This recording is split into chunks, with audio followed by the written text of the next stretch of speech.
Hi everyone, আসসালামু আলাইকুম। সবাই কেমন আছেন? আশা করি সবাই অনেক ভালো আছেন। সবাইকে জানাচ্ছি আমার নতুন আরেকটি ডেইলি লাইফ ভিডিও ব্লগ দেখার জন্য। তো অবশ্যই শুরু থেকে শেষ পর্যন্ত দেখবেন। আশা করি সবার অনেক ভালো লাগবে। আপ্রাণ চেষ্টা করছি বন্ধুদের মন মতন কোনো কিছু করার জন্য, বন্ধুদের ভালো লাগে দেখতে। তো গাইস, ভিডিওটিকে স্কিপ না করে পুরোপুরিভাবে দেখবেন। আমি টুকটাক ঘরের কাজকর্ম এখন শেয়ার করার চেষ্টা করি। তো যতটুকু পারি আপনাদের আমি শেয়ার করে থাকি। যদি আজকে আমার ভিডিও দেখে আপনাদের ভালো লেগে থাকে তাহলে ভিডিওটিতে অবশ্যই একটি লাইক দিয়ে দিবেন, আর নতুন হলে আমার চ্যানেলটাকে সাবস্ক্রাইব করে পাশে থাকবেন। তো বন্ধুরা, দেখতে থাকেন আমার আজকের ব্লগ। আমি সকাল থেকে ব্লগটা শুরু করে দিয়েছি, তো দেখতে থাকেন।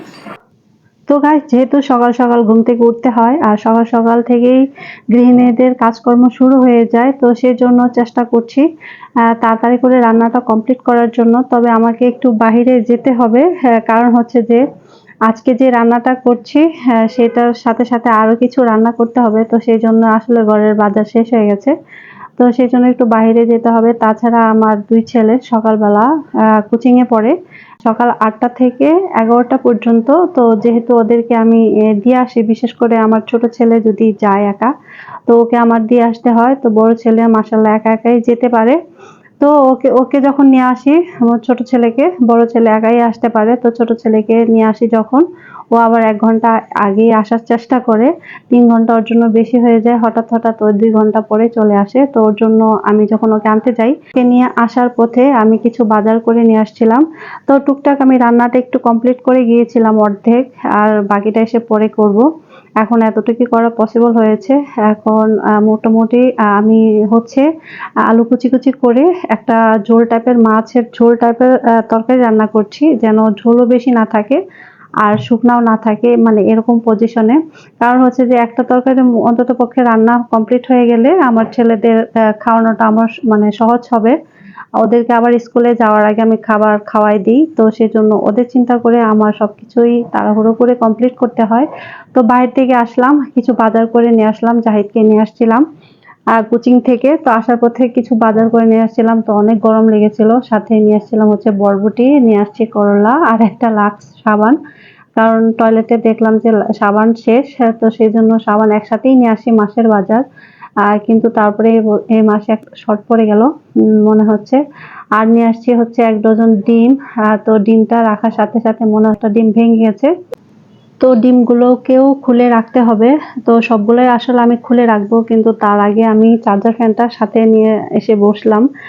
আমার এত পরিমাণে গরম লাগছিল যে তাড়াতাড়ি করে বোরকাটা খুলে চার্জার ফ্যানটা হাতে করে নিয়ে তারপরে বাজারগুলোকে সাইড করছিলাম। তো আসলে বাইরে গেলে বা ঘরেই থাকি না কেন, আমার প্রচন্ড পরিমাণে গরম লাগে, আমার এবং আমার ছোট ছেলের। গরমটা একদম সাংঘাতিক পরিমাণে লাগে। তো তার সাথে একটু নিয়ে আসছিলাম করলা, আর হচ্ছে কাঁচামরিচ, আর নিয়ে আসছি বরবটি, একসাথেই নিয়ে আসছি। কারণ হচ্ছে যে এখন করলা ভাজি করব, আর যেহেতু আলু দিয়ে একটা তরকারি রান্না করছি মাছের, তো আপাতত এখন আর কিছু করা লাগবে না, এই 2 পদের তরকারি করলেই হবে, ভাজি এবং ঝোল টাইপের তরকারি। আর ডিমগুলোকে সাইড করে রাখতে হবে ধুয়ে। দেখি মনে হচ্ছে ডিম একটা ভেঙে গেছে, আর প্যাকেট খুললেই বোঝা যাবে। তবে আমি বুঝতে পেরেছি রাখার সময়, কারণ এগুলো হচ্ছে একদম নতুন ডিম।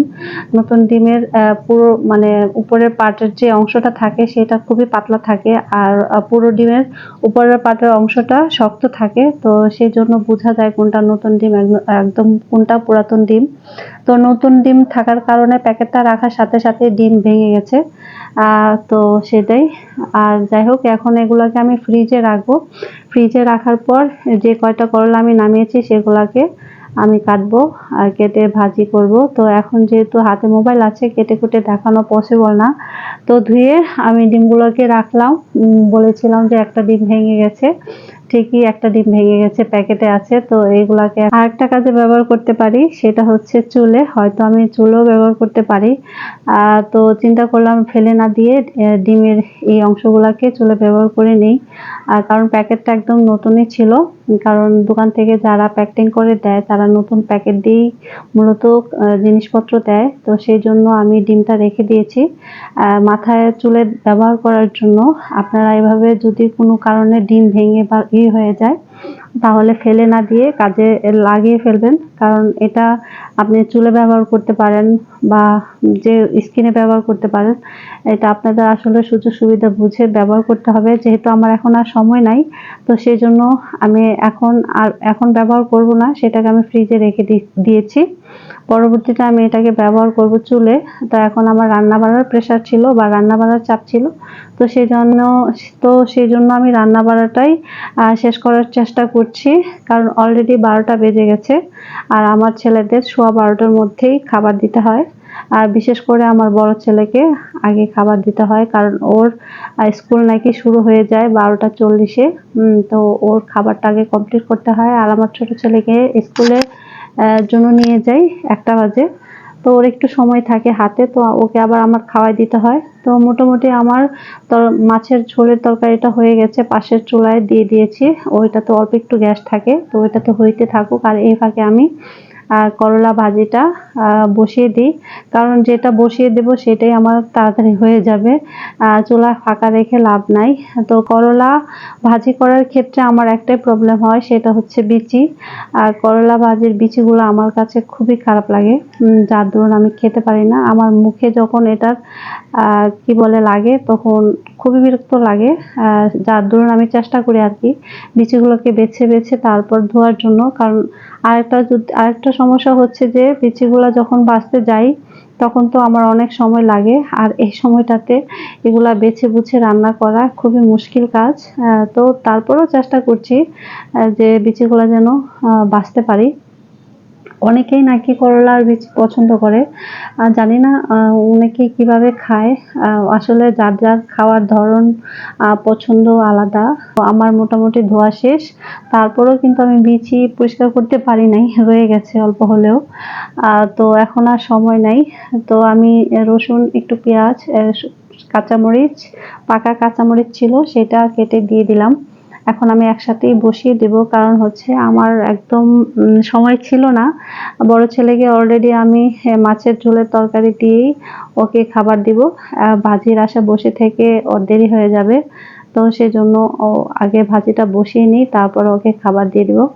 তো ভাজিটা বসানোর পর চলে যাব আমি ছোট ছেলের কাজের জন্য। স্কুলের ব্যাগ গোছাতে হবে, স্কুল ড্রেস আয়রন করে দিতে হবে, ওকে গোসল করাতে হবে, তারপর ওকে খাওয়াই দিতে হবে। মানে এই কাজের ফাঁকে ফাঁকে আমার ছোট ছেলের এই দায়িত্বগুলো আমাকে বহন করতে হয়। তারপরে এখন বলি আমি ওকে যে বাবা তুমি একটু একটু করে নিজের কাজগুলো নিজে করার চেষ্টা করো, যেহেতু দেখো আমি এত ব্যস্ত থাকি। অবশ্য সেটাও বুঝে যে আমি ব্যস্ত থাকি। তো সেজন্য ও মাঝে মধ্যে নিজে নিজে এখন গোসল করে, কিন্তু গোসল করলে কি হবে যে শরীর মাঝে না, সাবান দিতে চায় না বা এই ধরনের তাড়াহুড়ো করে গোসল করে চলে আসে। তো সেটাই, তারপরেও চেষ্টা করছে ইদানিংকাল নিজে নিজে গোসল করে আসার জন্য। গোসল করে এসে তারপরে আবার নিজে নিজে স্কুল ড্রেস পরে এখন কয়দিন যাবত এই কাজটা করে। তো আমি খুশি। তো ইনশাল্লাহ আস্তে আস্তে ও সম্পূর্ণ কাজ শিখে যাবে, করে নেবে। তো যাই হোক বন্ধুরা, আমি করলা ভাজিটা বসানোর ক্ষেত্রে হলুদ এবং ধনিয়ার পাউডার, তারপর লবণ ব্যবহার করে থাকি, কারণ আমার কাছে যে কোনো সবজির একটু কালার না হলে না খাওয়ার রুচি পাই না। তো সেই জন্য আমি সবজির কালারটা সুন্দর করার জন্য আমি এই জিনিসগুলো ব্যবহার করি, ভালো লাগে। আর কারণ এগুলোর একটা ফ্লেভার আসে ভাজির মধ্যে, তো খেতে ভালো লাগে, খারাপ লাগে না। তো গাইস, এই যে আমার তরকারিটা কমপ্লিট হয়ে গেছে, ভাজিটাও বসিয়ে দিয়েছি। এখন আমি আমার বড় ছেলেকে ভাত দিয়ে দেব। আর ছোট ছেলেকে যেহেতু ও গোসল করে ফেলেছে, ও আমাকে বলে গিয়েছিল যে আম্মু গোসল করতে যাই। তো গোসল করে ফেলেছে, তো আমি বললাম যে ড্রেসটা নিজে নিজে পরে নাও, তারপর আমি দিচ্ছি খাবার, যেহেতু খাবার ওকে খাওয়াই দিতে হবে। তো ভাজিটা বসানোর পরপরই আমি কিন্তু ওর কাজগুলা কমপ্লিট করে ফেলেছিলাম, সেগুলো আর ভিডিও করা আমার পসিবল হয় নাই। তো আসলে সবকিছু শেয়ার করাও পসিবল হয় না। যতটুকু পারি ততটুকুই শেয়ার করার চেষ্টা করি বন্ধুদের কাছে। তবে আপনার চেষ্টা করি যেন সবকিছুই শেয়ার করতে পারি। আর যেহেতু নিজে নিজে একা একা সম্পূর্ণ ভিডিও করে থাকি, হেল্পার মানে হেল্প করার মতো কেউ থাকে না বা হেল্প করার মতো কেউ নাই। তো সেই ক্ষেত্রে আমার জন্য এটা কষ্টদায়ক হয়ে যায়। এত কষ্ট করে আমি বন্ধুদের জন্য ভিডিও করে থাকি। তো বন্ধুরা, আমার ভিডিও দেখে যদি আপনাদের ভালো লাগে তাহলে অবশ্যই আমার ভিডিওটিতে একটি লাইক দিয়ে দিবেন। আমি খুশি হয়ে যাব, কারণ অনেক কষ্টের বিনিময়ে আমি একটা সম্পূর্ণ ভিডিও কমপ্লিট করতে পারি।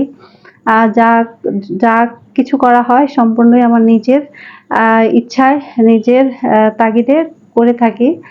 কারো হেল্প মানে কারোর হেল্পই আমি পাই না। তো বন্ধুরা, যাই হোক, আমার বলতে বলতে ২ টা তরকারি কমপ্লিট হয়ে গেছে। তো আমি আসলে বসিয়ে রেখেছিলাম যে মাছের তরকারিটা একটু শুকানো হোক, তারপরে দেই। যেহেতু সময় আছে ১০-১৫ মিনিটের মতো হাতে, তো চিন্তা করলাম ১০-১৫ মিনিটের মধ্যে আমার ভাজিটাও কমপ্লিট হয়ে গেছে। যে বসানোর পর বেশি সময় লাগে না যদি গ্যাস থাকে। তো কমপ্লিট হয়ে গেল। আর এই যে লাক্স সাবানটা নিয়ে আসছিলাম, সেটাকে এখন আমি টয়লেটে দিয়ে দিব।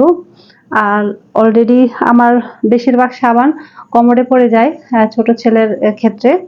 ছোট ছেলে যখন এই টয়লেটে গোসল করে তখন পড়ে যায়। তো এইটাই একমাত্র সম্বল ছিল, পড়ে নাই।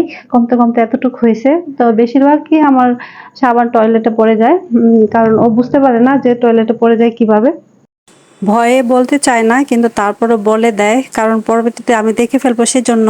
আজকের মতো ভিডিওটি আমার এই পর্যন্তই। আবার ফিরে আসবো নতুন আরেকটি লাইফস্টাইল ভিডিও ব্লগ নিয়ে। অবশ্যই কিন্তু আজকের ভিডিওতে একটি লাইক দিবেন আর কমেন্টস করে আমাকে জানাবেন যে আমার আজকের ভিডিও কেমন হয়েছে, আপনাদের কাছে কেমন লেগেছে।